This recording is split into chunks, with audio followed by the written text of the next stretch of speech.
Otra vez por una ofensiva nuevamente bélica de Rusia contra Kiev. Vamos al contacto con Luisa Corradini, nuestra compañera, corresponsal del diario La Nación, allí en Francia. Luisa, buen día. Buen día para nosotros. ¿Cómo te va? Muy bien, muchas gracias. Contenta de verlos otra vez. Gracias, igualmente para nosotros. Gracias por el contacto. Ahora nos vas a hablar de algo que está sucediendo allí en Francia respecto de la ley para incluir el derecho al aborto, pero te quería preguntar por la preocupación en Europa sobre los ataques y la nueva ofensiva a Kiev, que parece ser bastante virulenta, ¿no? Mira, parece ser los gestos del desesperado, Fernando, porque evidentemente las fuerzas rusas han tenido tantos, pero tantos traspiés, han padecido derrota tras derrota, sobre todo en la zona donde se debían concentrar las conquistas rusas, es decir, en el este de Ucrania y sobre todo en el sur, que lo único que parece quedarle a Moscú es este tipo de cosas que son consideradas crímenes contra la humanidad, es decir, bombardear masivamente las ciudades para que la gente a la llegada del invierno pensemos que Ucrania, como Rusia, es un país que padece unas temperaturas terriblemente frías en el invierno, para que la gente que vive ahí, que está totalmente indefensa, se quede sin luz, sin gas, sin agua, porque no tienen agua.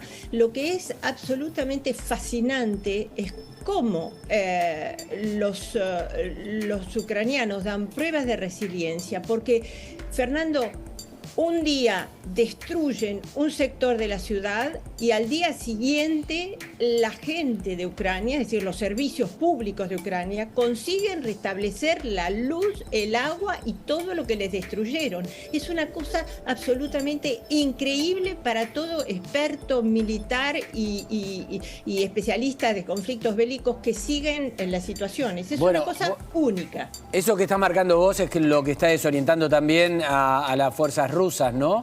El poder que tienen los ucranianos para renacer. Y estamos, ¿sabés qué? En imagen nosotros repasando lo que son médicos, un grupo de médicos operando en un quirófano con problemas de luz, ¿no? Tratando de restablecer la luz, sin luz incluso. O sea, con los recursos como van quedando después del ataque de la guerra, ¿no? Absolutamente. Y ayer la esposa del presidente ucraniano, Volodymyr Zelensky, hizo una última declaración y dijo: en ese sentido no nos van a ganar, vamos a seguir resistiendo. Y es cierto que señalemos esto: ¿cuál es el problema de Putin y de las fuerzas rusas? Putin estaba convencido de que en 3 días se iba a apoderar de Kiev. Y resulta que nunca imaginó, absolutamente nunca imaginó, por un lado, la resistencia ucraniana, por otro lado, la decisión occidental de ayudar a Ucrania y de darles todo lo que necesitaran desde el punto de vista militar. Entonces, evidentemente, Rusia no estaba preparada para este tipo de guerra. No tenía ni material, no tenía gente, no tenía nada.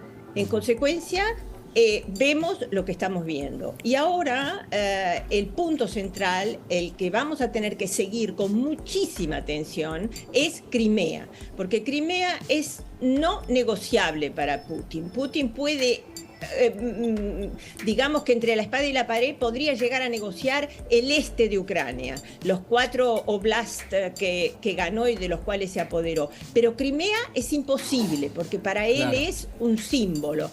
Y Zelensky y los ucranianos están absolutamente decididos a recuperar Crimea. Pero, Luisa, en consecuencia, sí. Ahora, buen día, ¿cómo andas? Javi Sibla te saluda. ¿Ves ahí una posibilidad o ves que esté en vías de avanzar una negociación en ese sentido? Porque algunos analistas, lo que escuché también que plantean es la estrategia de Putin puede ser, bueno, nos va mal en Kiev, nos va mal en Kherson, que ya tuvimos que dejar, pero nos quedamos con las zonas de la región del Donbass como nos quedamos con Crimea en otro momento. ¿Lo ves dispuesto a una negociación?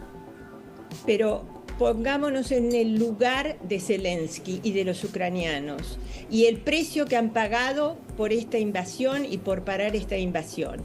Y tengamos en cuenta que están avanzando de manera vertiginosa. Si tú fueras Zelensky, ¿qué dirías? Me siento ahora que estoy avanzando y que estoy ganando en la mesa de negociaciones y le doy el 20% de mi país a Rusia, que es el agresor. Es absolutamente imposible. Por eso Zelensky sigue diciendo vamos a llegar a Crimea, vamos a llegar a Crimea. Y esto es un peligro. Pero tiene la fuerza Ucrania para... Porque es cierto que Rusia está mostrando falencias, pero también es cierto que tiene un ejército más poderoso. ¿Tiene un ejército más poderoso? Recordemos que Ucrania está peleando con las fuerzas de la OTAN detrás. Claro. En consecuencia, no tiene un ejército más poderoso, no tiene gente, no tiene material, no puede reemplazar todo ese material que perdió.